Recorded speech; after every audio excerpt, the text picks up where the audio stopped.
Hello friends, എല്ലാവർക്കും നമസ്കാരം. ഇന്നത്തെ വീഡിയോയിലേക്ക് എല്ലാവർക്കും സ്വാഗതം.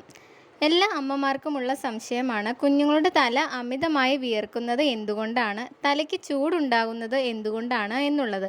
അതിനെക്കുറിച്ചാണ് ഇന്നത്തെ വീഡിയോയിൽ പറയുന്നത്.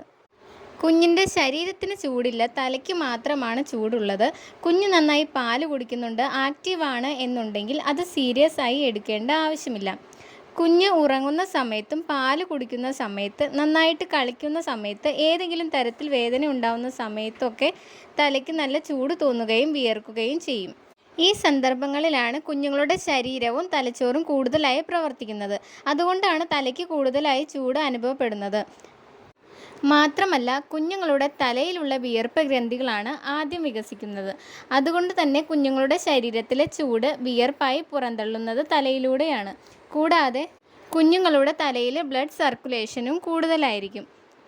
കുഞ്ഞുങ്ങളുടെ തലയിലെ ചൂടും വിയർപ്പും സാധാരണഗതിയിൽ കോമൺ ആണ് എങ്കിലും ചില സന്ദർഭങ്ങളിൽ ഇത് സീരിയസ് ആയി തന്നെ എടുക്കണം. ചൂട് കുറവുള്ള സമയത്തും കുഞ്ഞിൻ്റെ തല അമിതമായി വിയർത്തൊലിക്കുന്നുണ്ട്.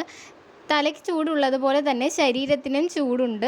കുഞ്ഞിൻ്റെ ശരീരഭാരത്തിൽ പെട്ടെന്ന് വ്യത്യാസം ഉണ്ടാവുന്നുണ്ട്. കുഞ്ഞിന് മറ്റ് ബുദ്ധിമുട്ടുകളുണ്ട് എങ്കിൽ നിങ്ങൾ ഒരു പീഡിയാട്രീഷ്യനെ കാണിച്ച് കുഞ്ഞിന് മറ്റ് കുഴപ്പങ്ങളൊന്നുമില്ല ഒന്ന് ഉറപ്പുവരുത്തേണ്ടത് അത്യാവശ്യമാണ്. ഈ വീഡിയോ നിങ്ങൾക്ക് ഉപകാരപ്പെട്ടു എന്ന് കരുതുന്നു. മറ്റൊരു ടോപ്പിക്കുമായി അടുത്ത വീഡിയോയിൽ കാണാം.